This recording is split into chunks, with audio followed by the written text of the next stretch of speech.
attendees already, if everyone is ready. Yes, then first of all, a very special welcome to all of our attendees who have been following the South Asia Democratic Forum's activities and who are joining us today via Zoom and via our Facebook live stream to what will be one of the most topical discussions that will be taking place in our webinar series, Bridging Academia and Policymaking. In this, academic knowledge, evidence, and expertise can help inform, design, and ultimately make policy better, but it can only do this if policymakers and academics interact effectively. However, what we seem to hear more and more in these times of increasing tension and rapidly changing demographics is that academics and policymakers continue to be ever so distant or even more so. This begs the questions: do policymakers pay the due attention to the debates that take place in academia? Do academics fail to put themselves in the shoes of those who have to construct diplomatic relations? Are academia and policymaking completely unsynchronized? And ultimately, where do we go from here? We are going to try, within the realms of possible, to address these questions and look at some of the practicalities linked to this topic. I am going to introduce you to our panelists. We have managed an exclusively unique panel today. Thank you all for making the time to join us. I begin with Ms. Caroline Vinot. Caroline Vinot is the head of the South Asia Division at the European Union's External Action Service. The European External Action Service is the European Union's diplomatic service, and it helps the EU's Foreign Affairs Chief carry out the Union's common foreign and security policy. So we are very privileged to have someone who has experienced firsthand the intricacies of the system to give us, to share with us her insights today. We have as well Dr. Christophe Jaffrelot. Christophe is a well-known figure by everyone interested in South Asian studies, known for his critical stance and for being one of the most prolific, insightful, and deeply informed analysts of Indian politics and society, and who has remained vocal on his opinion of what the path for policy makers within the European Union should be. We have as well Dr. Faisal Devji. Faisal is Professor of Indian History and Director of the Asian Studies Center at the University of Oxford. Faisal has been described by fellow South Asianists as one of the few global intellectuals and the most brilliant scholar of his generation writing today on South Asia. And Faisal remains active in his interactions with the media for newspapers such as The Guardian, The New York Times, and The Hindu. At last, we have South Asia Democratic Forum's Executive Director, Mr. Paulo Casaca, author and editor of a number of books on the subject of contemporary South Asian studies, and effectively the manager of a bridge between academia and policymaking. So without further delay, Caroline, can we start with you? What are your views on the questions that we pose today? Thank you, Hannah, and good morning all. I hope you can hear me well. I must say that I'm experiencing some sounds issues because I hear only part of what you were saying in your introduction. But I'll try my best to follow. Maybe I will open my intervention by saying how happy, how privileged, honored I am to participate in this seminar or webinar. And I must say that I've been very impressed in the past 2 months.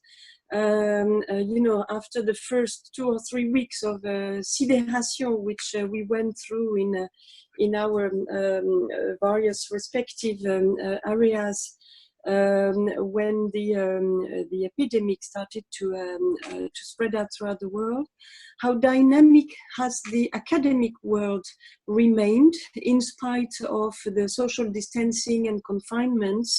I have seen a tremendous amount of webinars, seminars on Zoom, and I must say that I have been very encouraged by the high level of participation, which at least I witnessed from our various services in the EU institutions, but not only, also from the national ministries of foreign affairs and administrations in general.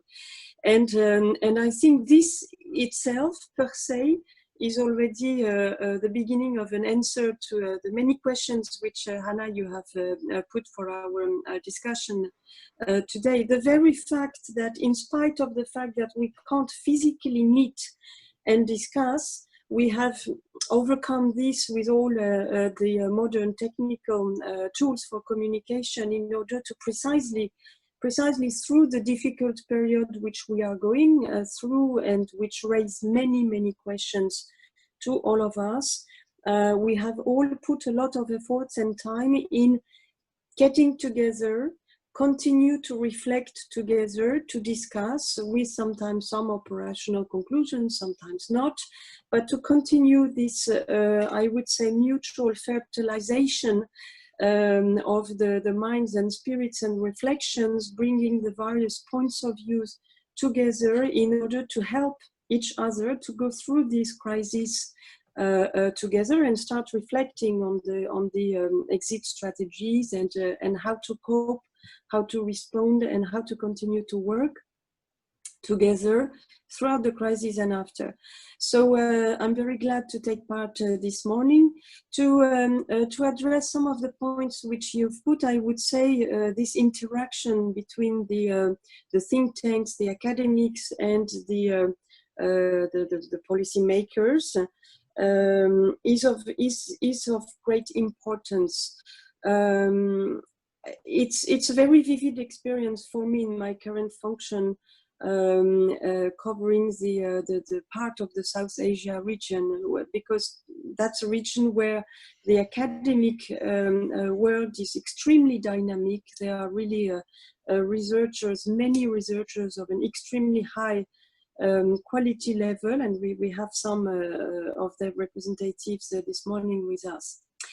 From our perspective in the European institutions, in particular in the EAS, I see three very important tasks or opportunities which are provided by this constant dialogue we have. The first, I would say, is to offer space for dialogue. It's very important with our partners in India, in Sri Lanka, in Bangladesh, in Nepal.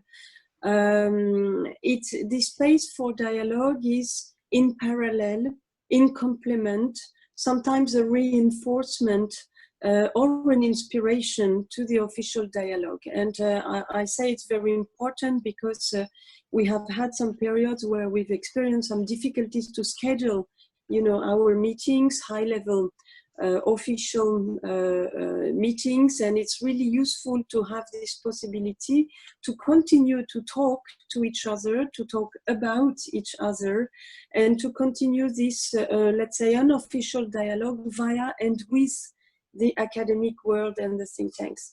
The second role, second importance, I would say, is a platform to get to know each other better.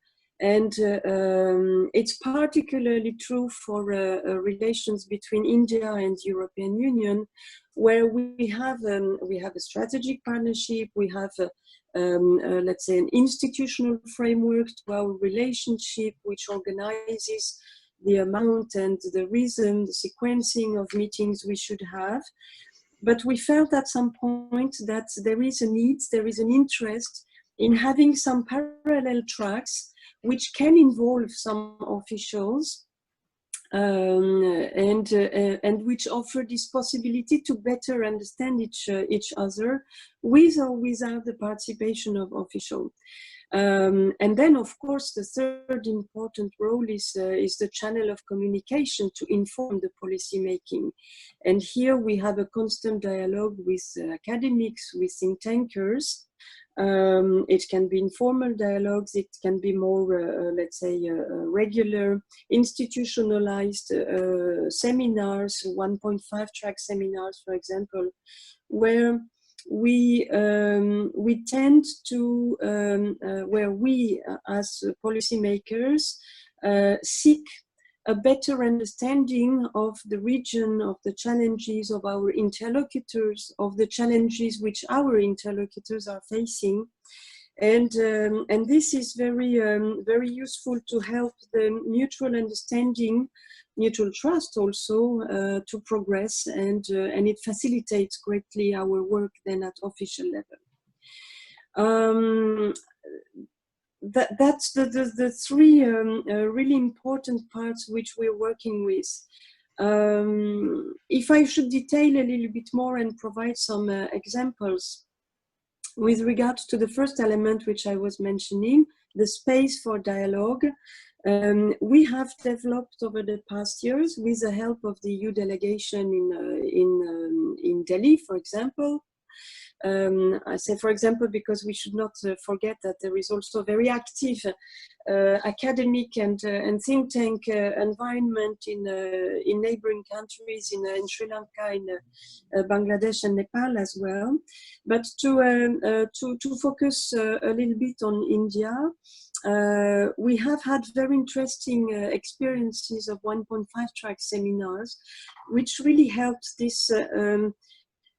It helped our official dialogue. It helped to bring it on track. It helped to enlarge a little bit the scope of our discussions without preempting or without, let's say, committing on some, immediate operational outcome, which we knew were not necessarily possible at that point of time, but which helps preparing the future. So I'm thinking, for example, of a workshop on maritime security, which we have organized twice last year in Delhi and then in Brussels, and which were very useful to understand each other better, to foresee where we could cooperate better on maritime security, and maybe just to start with to identify more clearly together, including at official level or between officials, that indeed we had a lot in common. There was a lot at stake for both the EU and India, and there were many fields of cooperation where we could strengthen and deepen this cooperation. So our aim now is really to consolidate this track, 1.5 track, and ensure continuity to continue to bring inspiration to our work at official level.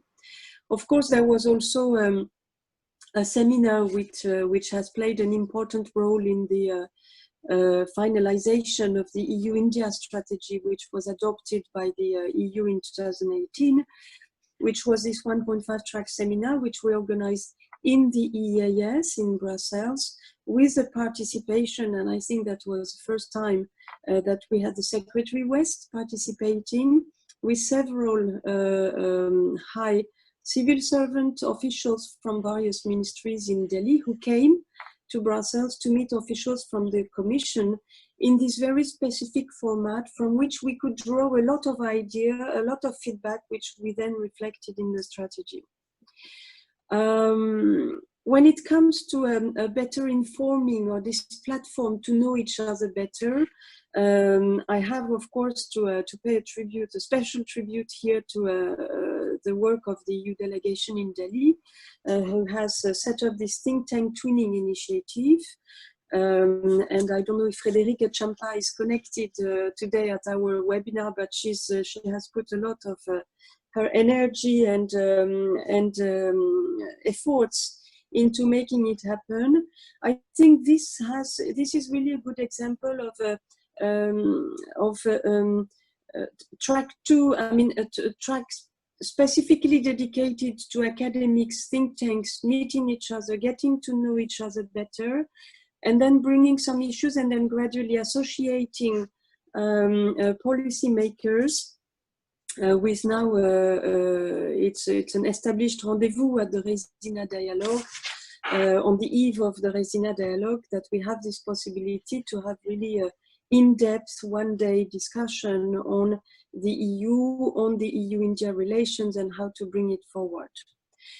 And then, of course, how to inform each other better, this channel of communication to understand each other better, and for us as policymakers to understand better our interlocutors and the challenges they are facing.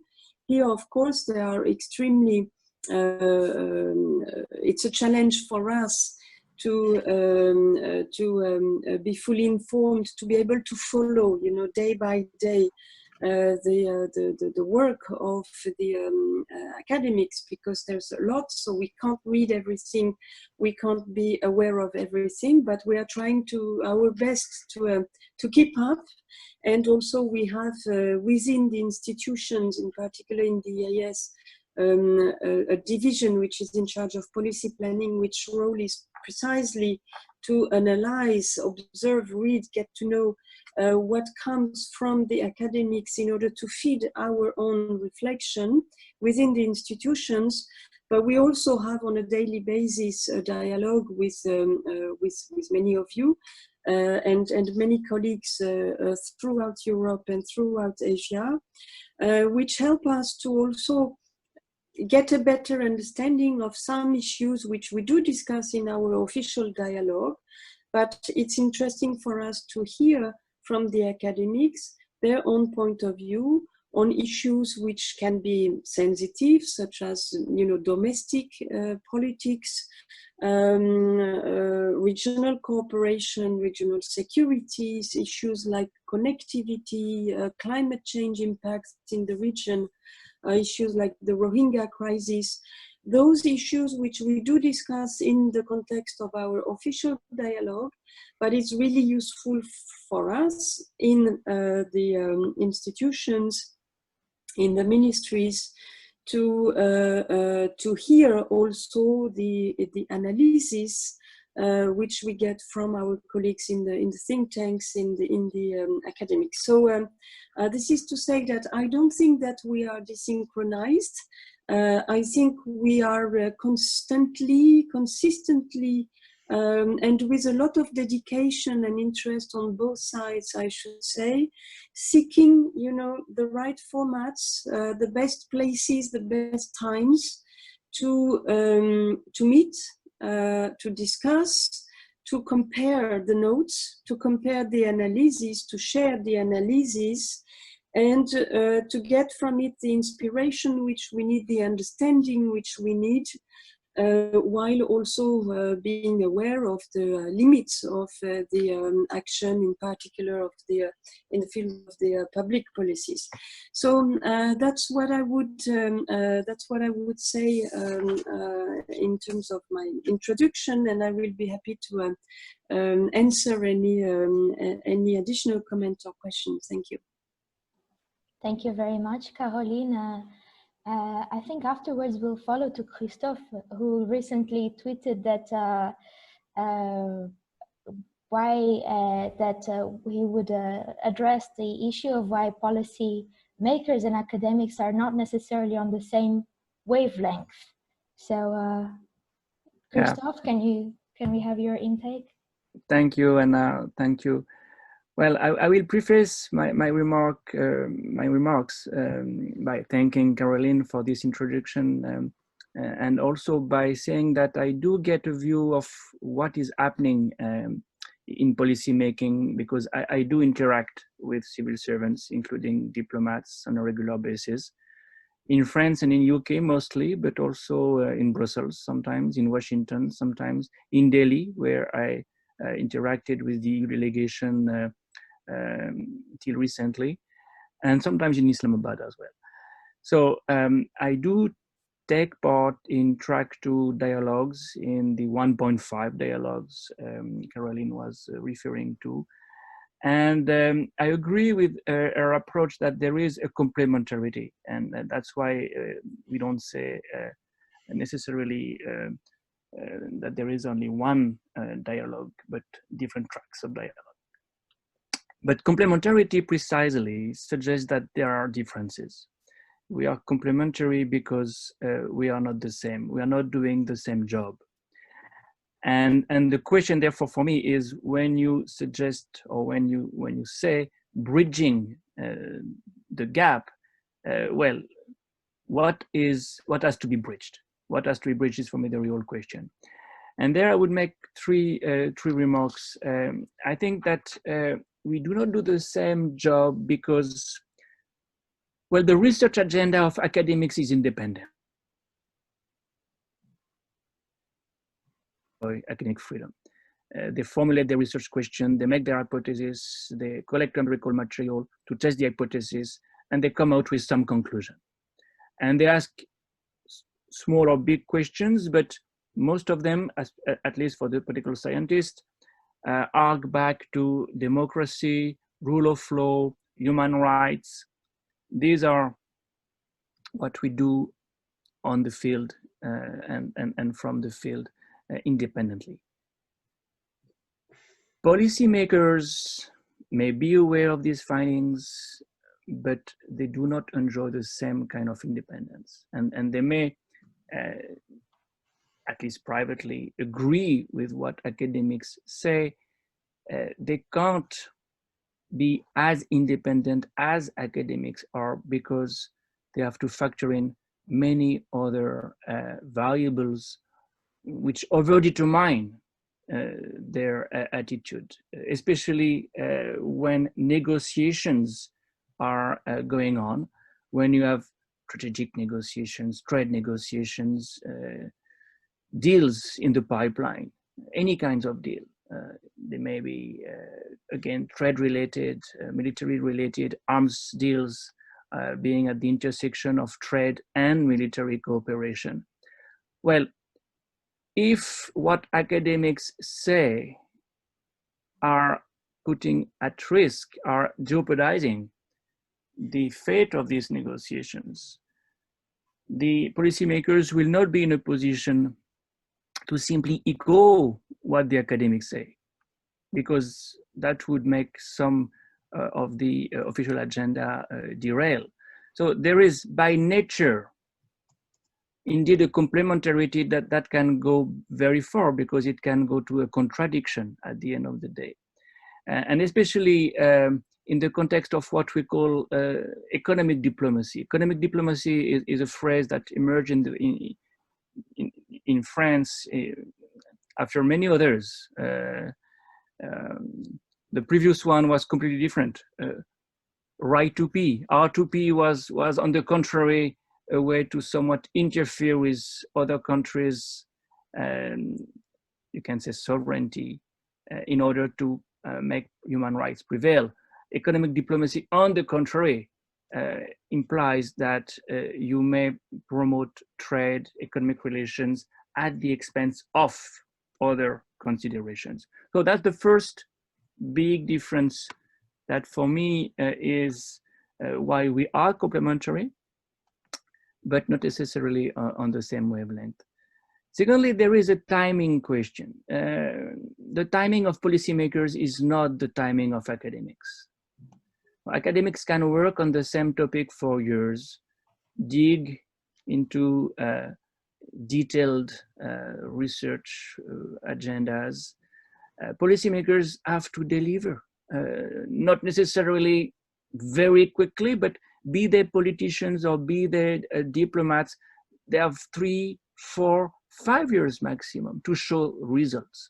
When you have to show results, you cannot necessarily go for principles mostly. You have to be pragmatic, and therefore that's another difference that I'd like to highlight. A third difference is, I think, based on the kind of sources of information. Many academics do fieldwork, interview people at the grassroots level. They have a kind of sociological knowledge of the issues. It's much more difficult for policymakers to be exposed to the same kind of information. And in fact, that's why they have to rely on scholars, for having this kind of first-hand information. But of course, there is inevitably a kind of dilution, a kind of mediation. To be exposed to first-hand knowledge makes a big difference. And I see that when I meet diplomats who go to the field, who go to district towns or even small towns or even villages, and others who have not made this effort. It makes a big difference. But of course, most of them don't have the time, and it's not their job. Again, I repeat, it's a different job. So inevitably, the kind of information you get is also different. So these are the three reasons why I do think that bridging is necessary, but not so easy. That said, I would draw two lessons from my own experience that is now something like 4 decades old. As an academic, I still find it important to write briefs for policymakers and to interact with policymakers and to be part of the tracks, whatever they are, for the reasons Caroline has mentioned. You know, you say things official can't say, and that helps more or less. It can help minimally, and you make hardly any progress, but it can help. At least I think it's my duty as a civil servant myself to share with those who are in the decision-making process, to know what I think I know, and to know what I think I know better, because I've worked on it for many years with a lot of investment. So I do it. Secondly, even if they cannot do much, some of the policymakers try their best. And they can try their best officially, and they can try their best more or less unofficially as well, because they are human beings like anybody. And therefore, to share with them in their official capacity what we know as scholars is very important. And sometimes it makes some impact. Sometimes you see the result of this. So that's why the difference is there. I think it's radical. But to bridge it, even for some minimal impact, is worth doing. Last but not least, I would like to qualify finally the difference between academics and policymakers in non-so-democratic context. In not-so-democratic context, in semi-democratic context, or in illiberal democratic context, you may see a convergence. You can see a convergence because the policymakers and the academics may feel some new influences coming from fear, coming from intimidation, coming from money, who pays for the study as well. So when you lose the academic freedom for any of these reasons, fear of being refused as a visa applicant, fear of being trolled by intimidating extremists, to say a neutral word, then you also self-censor academia. Academics are, in that sense, also not so independent because they are under some other influences. And here you see a convergence, and then you can see what I would call official academics. You would see academics who would not differ, who would not dissent. And that's probably where an organization like yours, South Asia Democratic Forum, has a role to play, to be the crucible for a democratic atmosphere that makes it possible for independence from fear, independence from money, independence from vested interests, from lobbies, to hijack the dialogue, because the dialogue indeed is very much needed. And I hope we'll have other occasions to substantiate this hope. Thank you. Thank you very much, Christophe. I will now pass the word to Faisal. Thank you very much. I entirely agree with what has been said so far by Caroline and by Christophe. And compared to them, I have very little experience in policy making or any impact on it at all. But as a historian, let me begin with what I think is happening with the structures that mediate between academics on the one hand and policymakers on the other. And these structures, and they've been mentioned, think tanks, semi-governmental institutions that serve as interfaces between the public, the informed public, and especially the academic side of it, and policymakers. Many, if not most of these institutions are products of the Cold War. Certainly they come out of the Second World War. And of course, in the Second World War, academic institutions themselves were reshaped by the war. And we cannot think of disciplines such as anthropology, or to some degree even history, to say nothing of political science, without understanding that they were entirely reshaped or very largely reshaped during the Second World War and into the Cold War.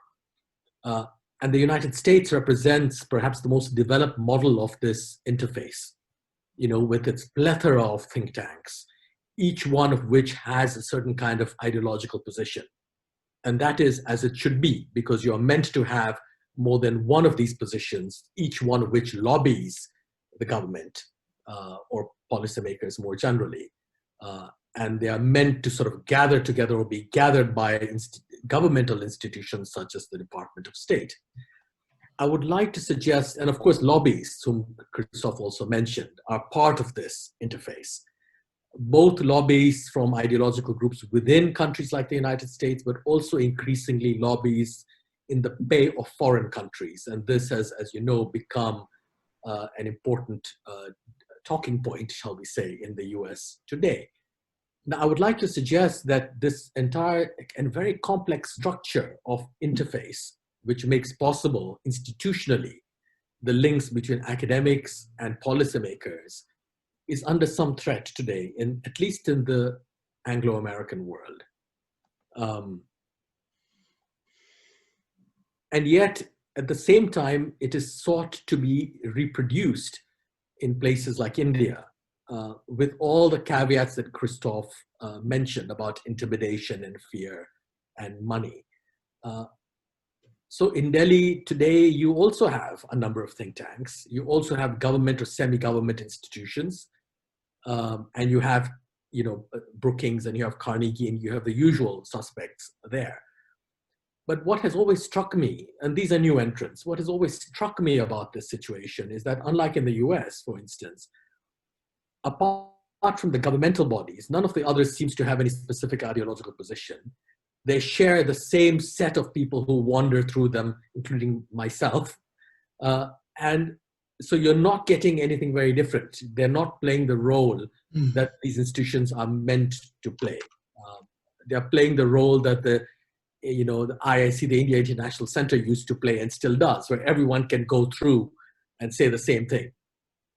And the Indian press works in the same way. The second thing I would like to suggest is that amazingly, for a country the size of India with its power and its influence, New Delhi has never managed to constitute itself as the authoritative site for knowledge production, even about its own neighbors, let alone itself.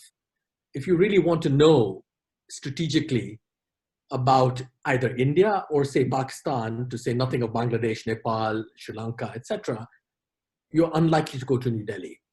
It cannot even produce information, or at least a narrative, a global narrative about its own biggest enemy, Pakistan, or China for that matter.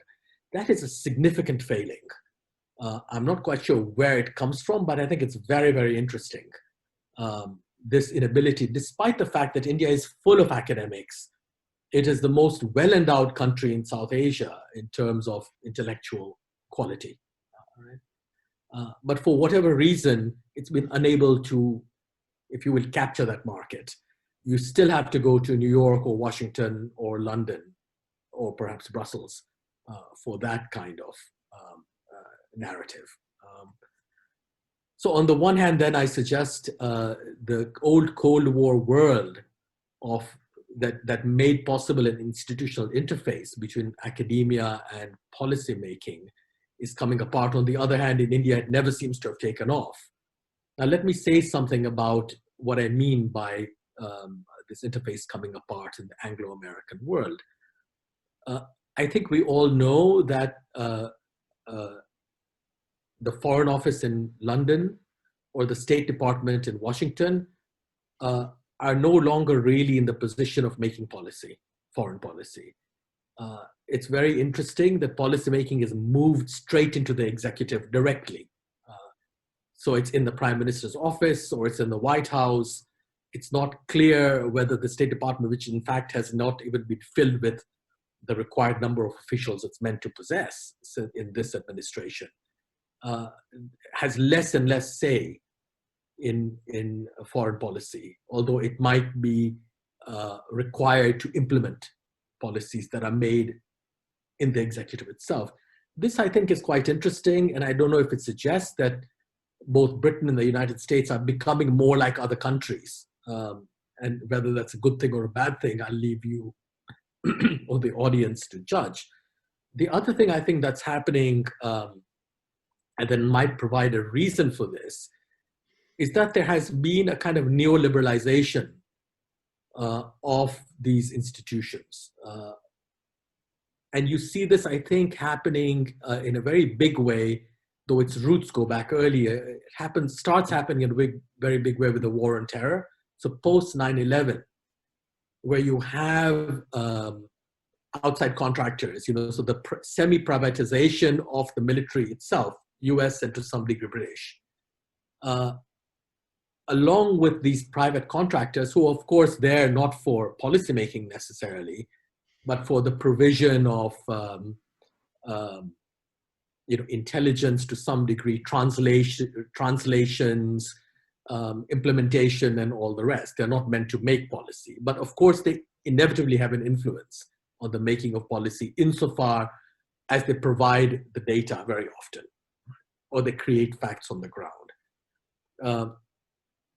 So apart from outside contractors, academics and other, as it were, specialists in places, or those who think they're specialists in particular places, ended up becoming a bit like outside contractors themselves in this, if you will, this neoliberal model. And they're attached to policymaking or to governments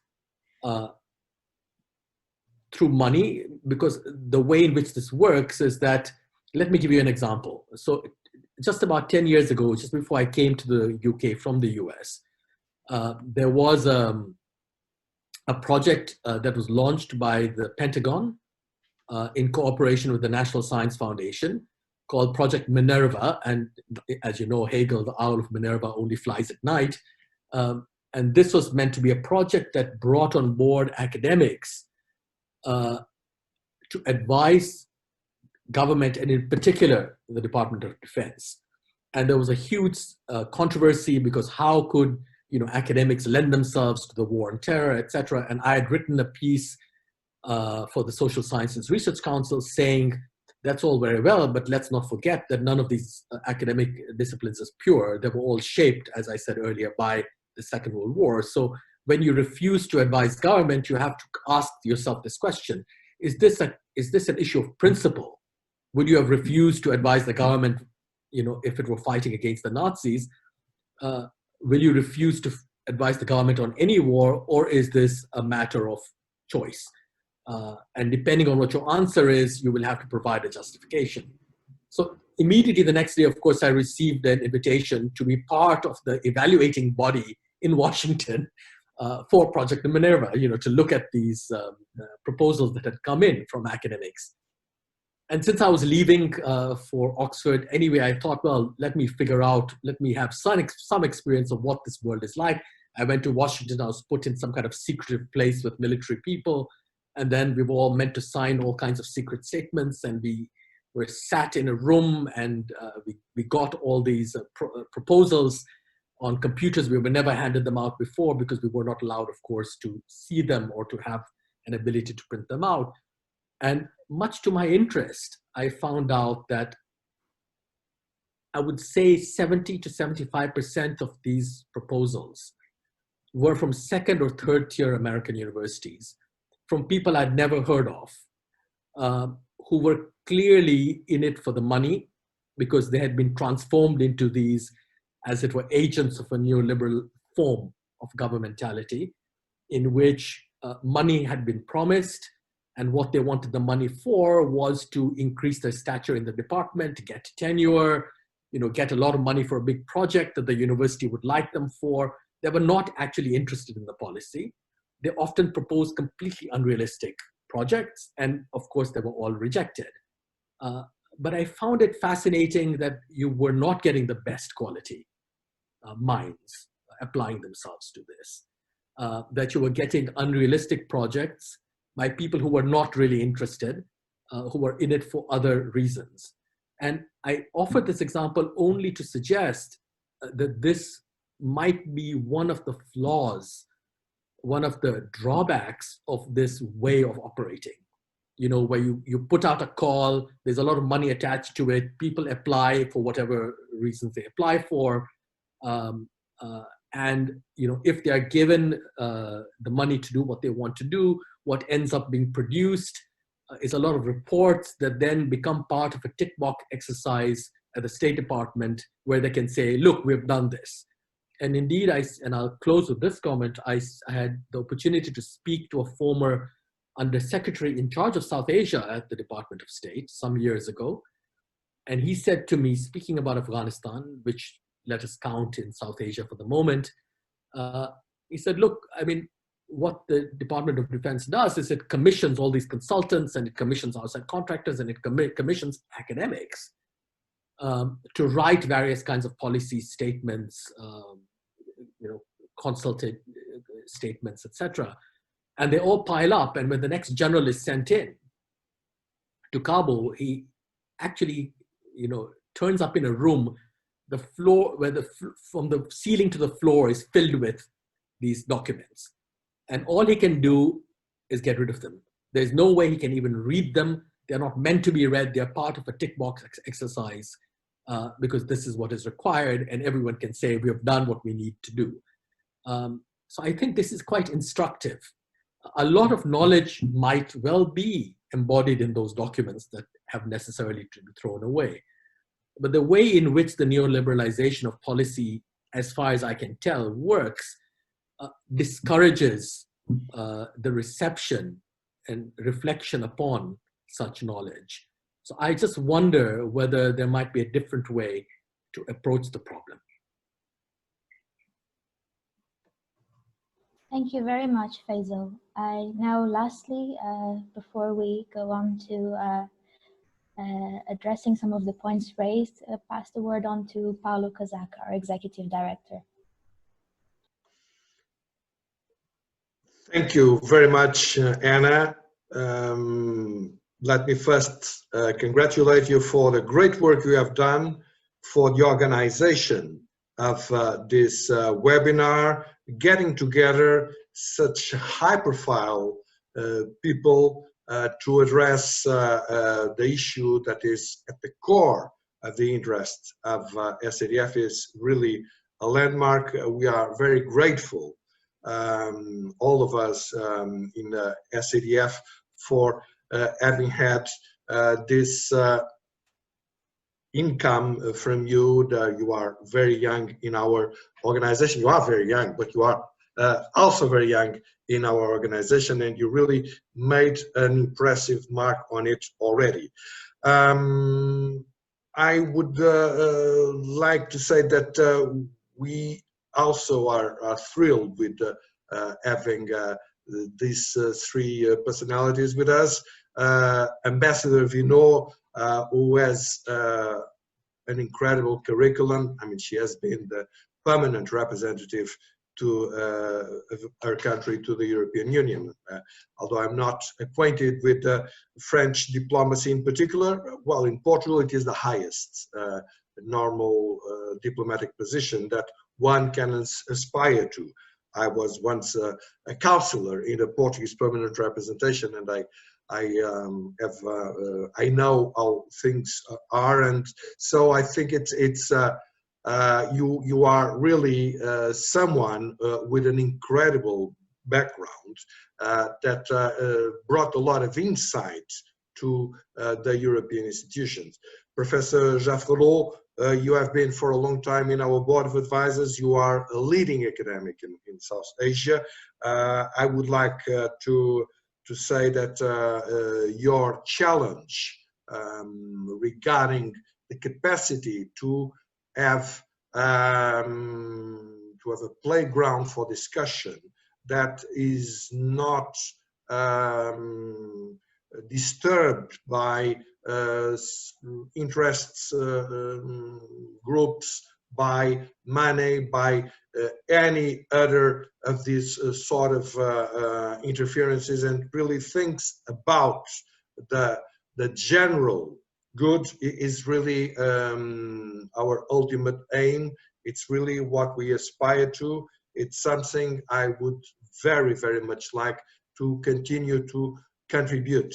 Professor Devji, you spoke about the homogenization of think tanks. You spoke about a lot of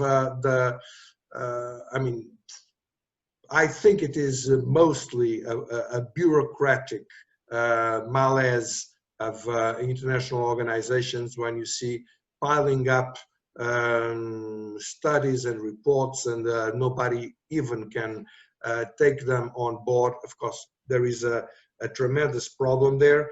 I would say that coming back to Europe, one of the things that impressed me the most when I was European parliamentarian was the assessment of a parliamentarian from Cape Verde, a very good friend of mine, José Maria Pina, and he once told me, well, the European Union is like a Portuguese sideboard. I think that you can call it that way in English. Actually, you can even use the Portuguese word contador. Although, in Portugal, normally they are known fundamentally as either Chinese or Indian, or sometimes Portuguese Indian contadores. Well, this sideboard that we are also acquainted in pharmacies, old pharmacies, all these small boxes. And the issue is that there are loads of small boxes, but how to communicate from one box to the other, that's the big problem. And this calls to the attention of the importance of interdisciplinary studies and intersectoral studies as well. And of course, to be done in an international level. This is something that I think we managed to give our humble contribution in the context of a European sponsored program, Global India. I think it is one of the best programs where we have ever been involved. It is a program that is financed by H2020 that gets together 6 major Indian universities side by side with 6 major European universities, and also with 6 organizations like think tanks like ourselves. We are one of the 6 that have a supplementary role, and that has been able in the years that it has been going through to tackle most of the most important issues that we are being challenged on the political way, and this has been done through the academics of all these 12 institutions, and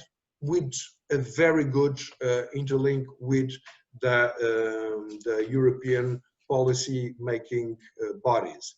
This has been very good.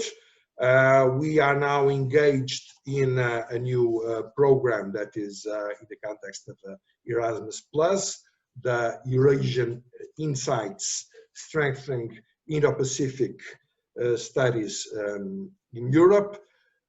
This is not necessarily South Asian. This involves as well Indian universities, some European, but it involves as well universities from Australia, from Japan. So it has a different focus, but it still goes on a tradition, on a European tradition, which is the Erasmus tradition, that I think it's perhaps the most important tool of European policy. The Erasmus is a program that is really building Europe, did a lot to build Europe. I think nothing did so much for Europe as Erasmus. It certainly did more than the common agricultural policy or many other sectoral policies, that fisheries policies that we are all very aware of, because this allows the youth to experience different realities, to have different views, to intermingle with different countries. And this is exactly what is tried to be done in the Erasmus Plus context. I think it is a very, very good program, and I do hope that this pandemic crisis will not jeopardize it, and that policymakers, and this is really a message I would like to be heard in EAS, that policymakers will understand the need. Of course, this is very good to have Zoom and to speak once with the others, although Zoom has some problems, as Ambassador Vino already told us. Well, she is not allowed to, and apparently, if we were to say something that would not be very politically correct regarding China, possibly we would not be able to continue this conversation either, as we saw the censorship very recently on the celebration of the Tiananmen massacre. Well, but this is not the main issue. The main issue is that we are social animals. We are really social animals. We really need to interact. We really need to know each other. We really need to be in contact. And for this, we have not only to continue, but to strengthen the existing programs. As far as I believe, or at least some years ago when I looked at the figures, India was the most important country in terms of Erasmus Plus for Europe. So it is very meaningful for South Asia and for India in particular. And I hope it will really be increased, and we will manage to overcome the problems. Ourselves, as SADF, we have always a lot of problems when we want to bring academics from South Asia to any conference in Brussels. It's really a problem, and of course we know that this is not always a European policymaker problem. The states continue to be very important, but still I would like to call my best attention to this issue. Well, and secondly, I would like to say that I think that we may contribute to discussions that are not simply the repeating of the chorus, which is what Professor Devji was saying was the case in New Delhi, but I really think it is a bit everywhere, with some exceptions. But you go to Washington, you go from think tank to think tank, and you hear the same music. And well, Washington, I have a lot of experience there. Well, not as many as you, because you live there. I never lived. But I don't think it's only New Delhi, and of course Brussels as well. Well, I don't think that London might be so different. So, although there are some differences, but this is important to have the capacity to engage in issues like, just to mention two of them, the climate change or the Rohingya refugee crisis, in a different way, not only repeating gospels, but getting different points of view. We actually tried our best to get together, traveling from Burma, Myanmar to Bangladesh, and the politicians and the refugee camps and so on. We did make some inroads on this direction. Actually, they were not enough, and they were not supported. So we could not go to the end of what we wanted to do. But for instance, there I really sensed that this is the issue for a think tank like us to have a positive contribution, because even in the European structures, I mean, this Portuguese sideboard is always there. You have the drawer of the responsible people that are in Dhaka and the ones that are in Burma. Well, then this does not always go ones with the others. The United Nations even was. That's something I do recall. So this is exactly the sort of thing where I think we could really be useful. Not to mention climate change. We have been very engaged in climate change for a long time. I think that we are assisting to a reversal of the facts, where, in particular in areas like South Asia, where the water management is really the big issue, and the mismanagement of water has a tremendous impact on emissions. And it's not that the climate change is impact is increased by the whole of the water management issue that comprises, of course, mostly the issue of agriculture is the fundamental one, but urbanization as well. So it's not something that we can say it's secondary. No, it's the main one. And there we started. That's a good example. We started to see being accepted things that are completely ludicrous, like the problems coming from the whole of the Himalayas are because of the climate change, when the reverse is true. I mean, the mismanagement of the water coming from the Himalayan systems are one of the big reasons why have negative climate impacts. And the same goes for the sea. I mean, the water of the sea invades the land, not because the sea level is increasing, but because we are pumping too much water, too much drinking water. And so communication between different sorts of water layers makes the seawater coming in ashore. These are examples where we have seen the need to say something different. I mean, to look at the reality fundamentally, and not to repeat the gospel that is approved somewhere. I really would like to see that we could increase this sort of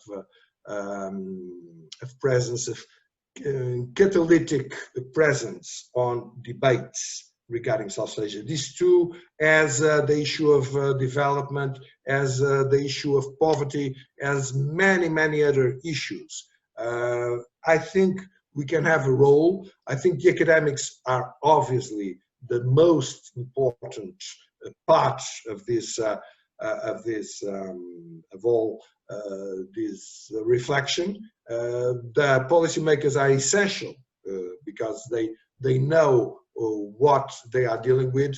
I think we can have a role, and I am really very enthusiastic after seeing these prominent people like yourselves accepting to be with us on this debate. Thank you very much for your presence.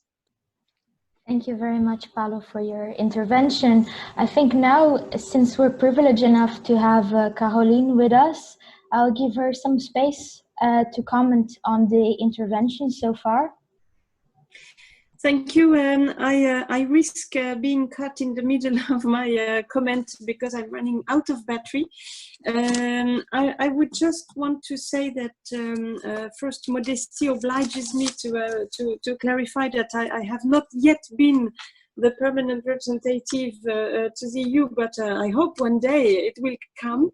No, just to say that I fully agree with all the elements which were represented by Christophe, and I think it's good that academics are critics, and it's good that we, on our side as policymakers, are well aware of those critics, because that helps us again getting a better understanding of complex situations. Our job, as Christophe says, is not the same job. Our job is to handle complex situations, but it can't be done properly if it's ignored or the complexities are ignored.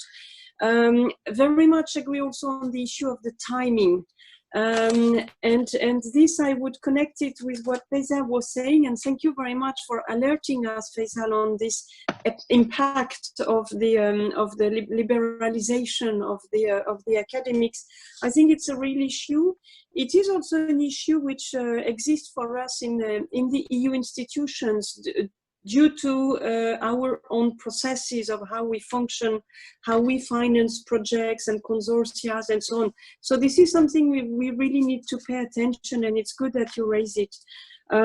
Our timing is indeed shorter, and our turnover in terms of the civil servants in charge is much shorter than yours. As I was reading Christophe's thesis and then first books already long time ago, and he's still a specialist, the famous specialist, while I have in the meantime been doing other things than following up on the South Asian issues. So I have lost a lot of the competence and the expertise which you have continued to build. So this is why our dialogue is very important.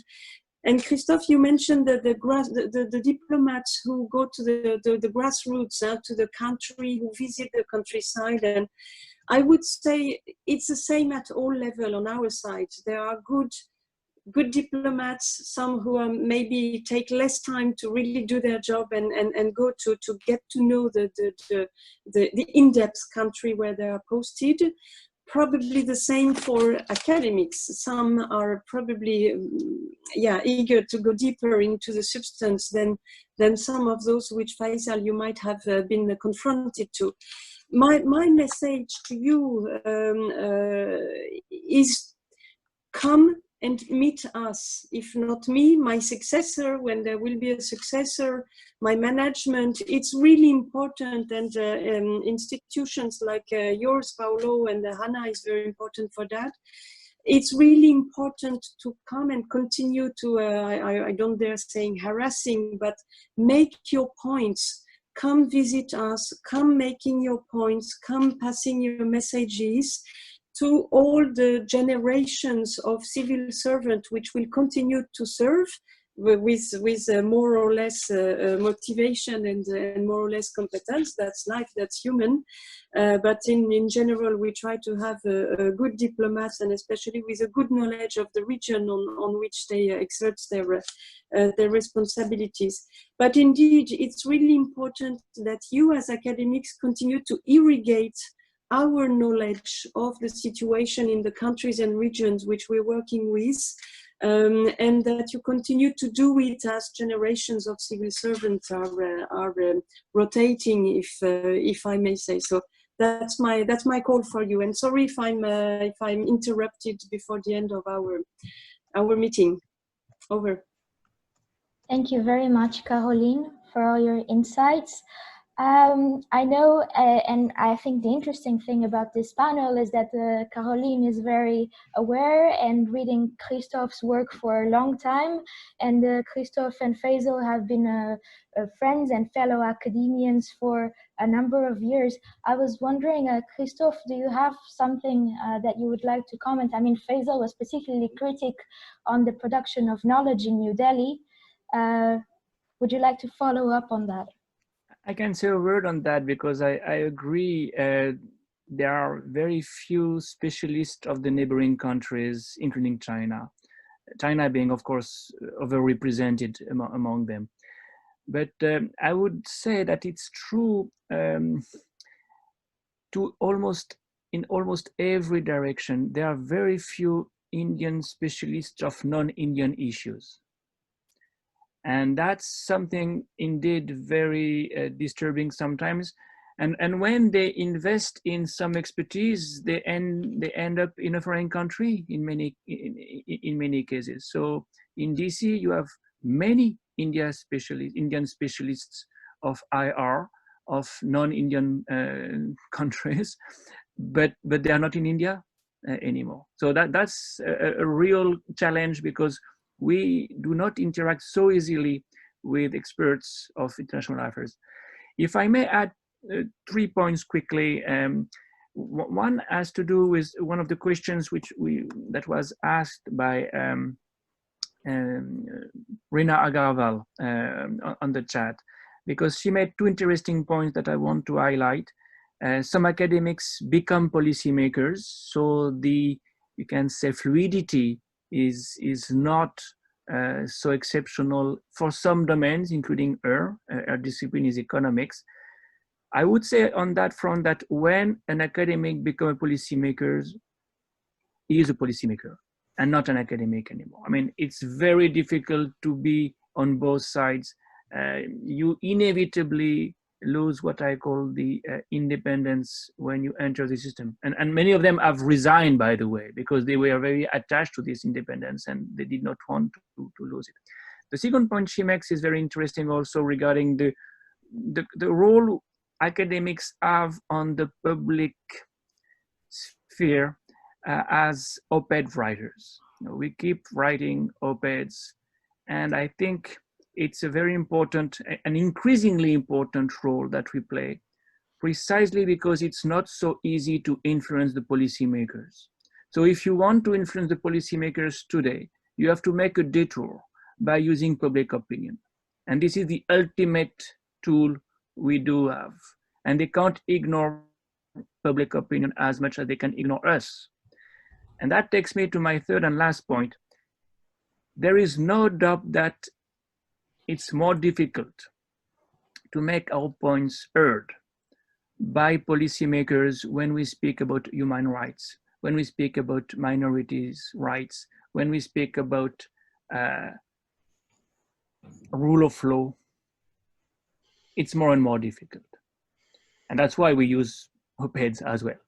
But how can we explain this? And I would speak as a European, but we could speak as in a larger perspective. But as a European, I think this is a reflection of the decline of the EU, the decline in terms of balance of power.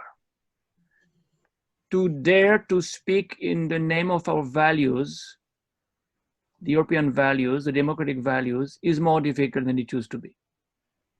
And I don't think if Tiananmen occurred now, we would impose the kind of sanctions the EU imposed in 1989. Just to give an example.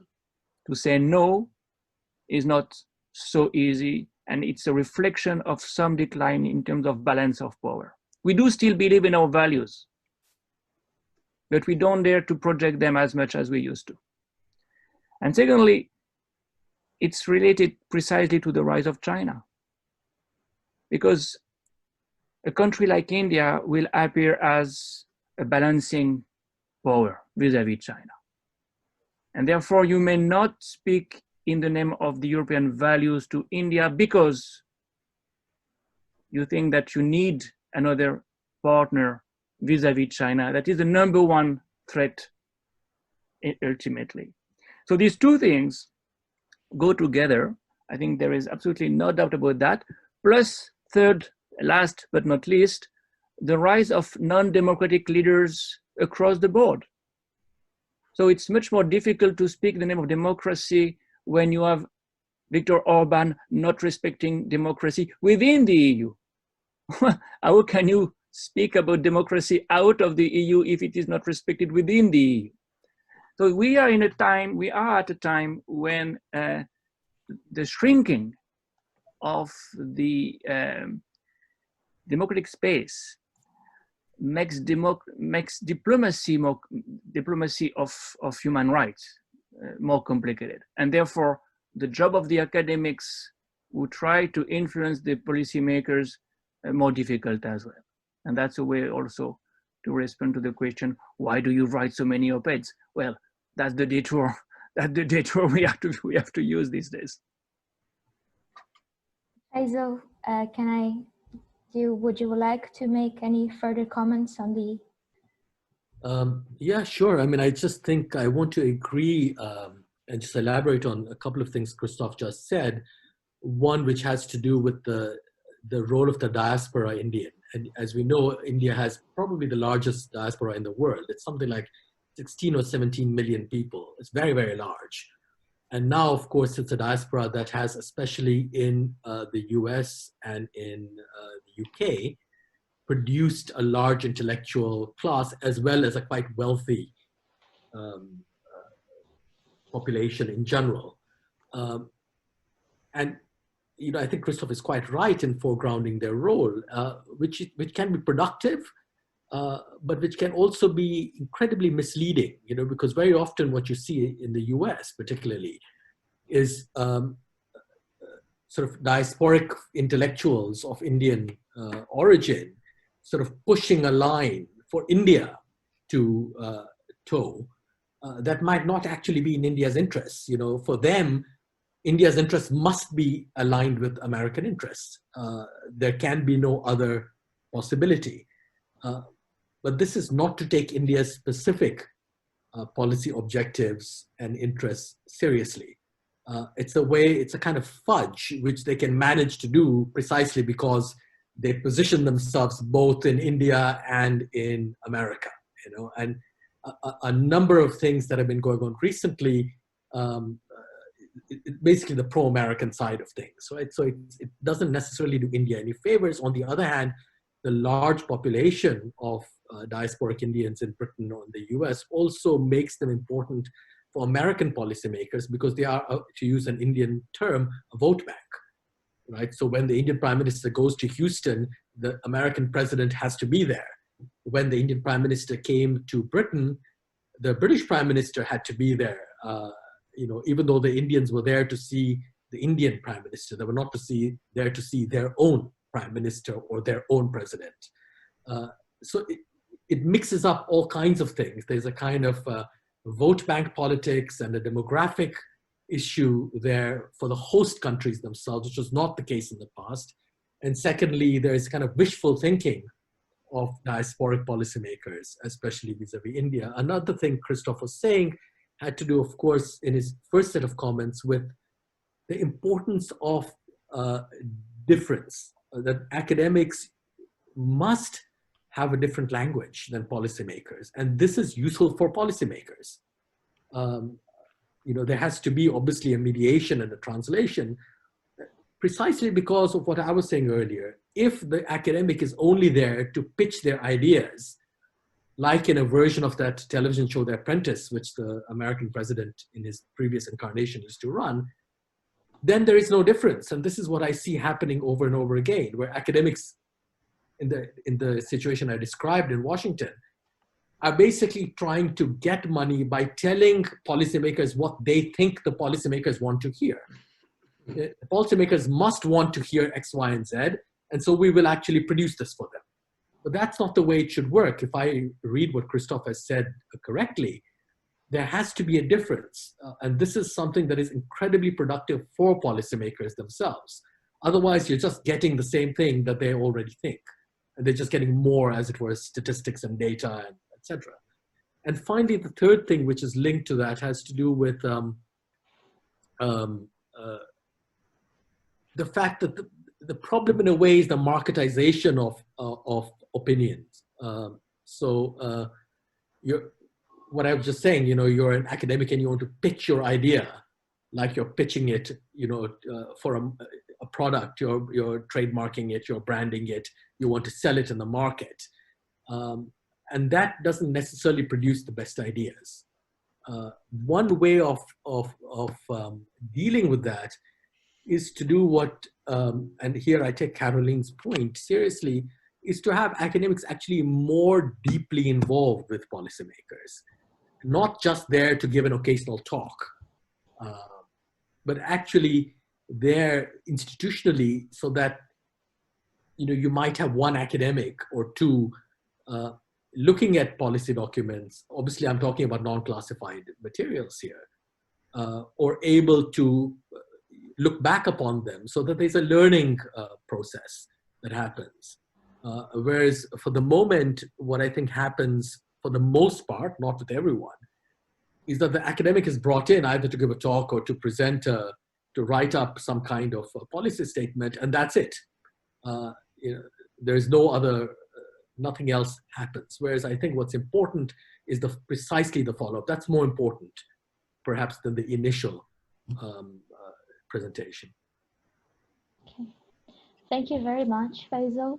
I think we've come very close to what next question. Thank you all for deconstructing as well the title of this debate and for your practical approaches to it. Paulo, would you like to? Absolutely. Thank you very much, Anna, and let me take this opportunity to thank the very large audience that has been following us, and the large number of comments and questions that have been raised. My apologies to Ambassador Vino, she is not there any longer, but actually this is in the biography that we published, and actually it is written in several other places. I found it myself a bit strange, because that's really something, the top of the tops. So she probably was in a position. I'm sorry for this. But let me go on this very interesting issue that both Christophe and Faisal discussed, this issue of the large diaspora, the Indian diaspora, even bigger if we consider South Asia.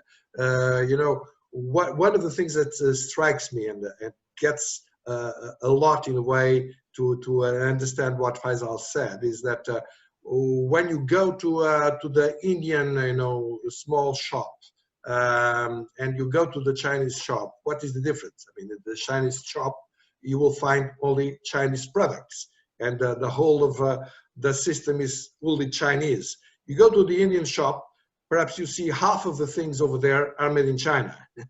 And the rest is made a bit wherever it is easier or it is cheaper. And so he has no problem. The Indian shop has no problem selling whatever. And I think you are absolutely right in characterizing the Indian diaspora, mostly in the United States. I think it is an amazing diaspora, but of course it does not translate directly into an Indian surplus. And I do think that India, of course, looks a lot to the diaspora. Actually, India has been very enthusiastic with Portugal, because our prime minister ancestors, I mean, grandfather and grandfather, they come from Goa in India. Now we have actually several other ministers that are originated from Goa. So Goa India gets, very flattered by this. And while in Goa, people are, when I was there, everybody was speaking about this. Oh yeah, your prime minister is one of ours. So people are very happy with it. But I think that they are sufficiently, wise to understand that this does not at all translate into something that India can use like it is used in China, as a matter of fact. So the difference is enormous. Well, and actually this issue of the European values,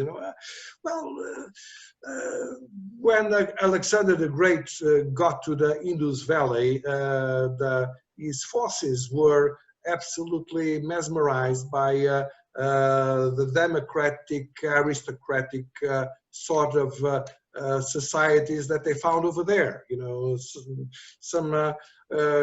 Over nearly 2,000 years ago. I mean, 1,700 years ago at least.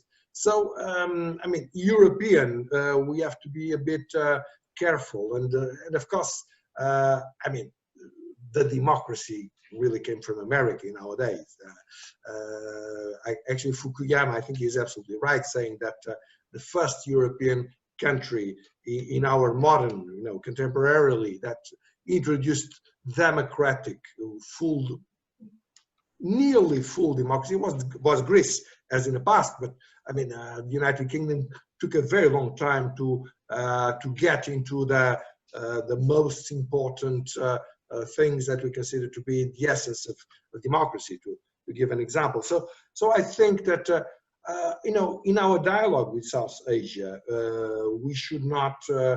I mean, I don't think we should accept this idea of the Western values and our values. I mean, these are common values mostly. That's the way I see it, and we should follow them, taking this into consideration. And more than that, I think obviously that there are lots of differences, and of course levels of development and so on and so on. But fundamentally, we should go for a concept of two peninsulas out of the Euro-Asian landmass that have a lot to learn one from the other, the Indian and the European one. That's a bit the way I look into it. So we are coming into sorry, yeah, we're almost there in time. We have 9 minutes left, but this is a very unique opportunity. I've been informed by Dr. Christophe Jaffrelot that he would like to say something else. And just a few words, because this is, I think, key, and I would indeed like to seize this opportunity to say that if we could indeed have a debate on what are our common values, because it's a black box till you open it. And if we want to do the job, as academics, we would like to do this job.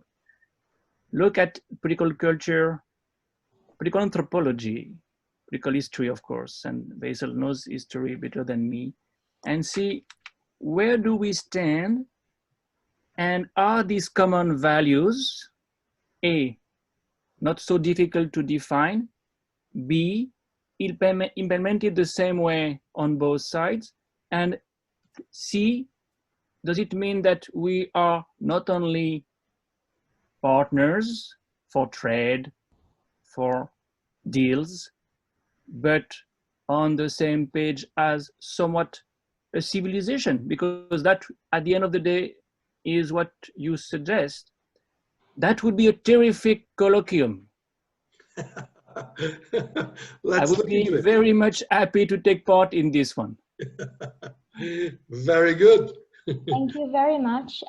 We've lost Caroline along the way, but through another means of technology, WhatsApp, she's told me that she wasn't able to reconnect and we couldn't solve that issue. But thank you very much to all 4 of our panelists for your presence, for making time in your busy schedules, and for creating this unique opportunity, also for seeing again old friends, I think.